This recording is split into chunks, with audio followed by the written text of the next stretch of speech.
নিমন্ত্রণ জানাই ধানের ক্ষেতের মাঝে হারিয়ে যেতে, যেখানে বাতাসে দুলছে সোনালি সবুজ ধানের শীষ।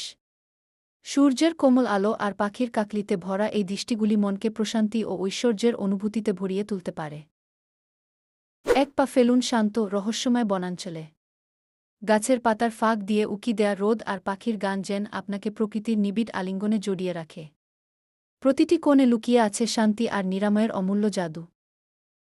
কল্পনা করুন, একটি শান্ত জলপ্রপাতের ধারায় বসে আছেন, জলের ঝিরঝির শব্দ যেন সুরের মতো আপনার মনের সব ক্লান্তি ধুয়ে নিয়ে যাচ্ছে। এখানে প্রকৃতির নিবিড় ধ্যান আপনাকে আনবে সম্পূর্ণ আরামের অনুভূতি। এই সংক্ষিপ্ত ভিডিওটি আপনার দিনের মধ্যেই একটি শ্বাস নেওয়ার সুযোগ এনে দেবে। কাজের চাপের আর ব্যস্ত জীবনের মাঝে প্রকৃতির সান্নিধ্য এনে দিবে এক নতুন শান্তি এবং প্রশান্তি। প্রকৃতির এই সৌন্দর্যে সবার সাথে পরিচিত হন। ভিডিওটি লাইক ও শেয়ার করুন এবং আরও প্রকৃতিপ্রেমী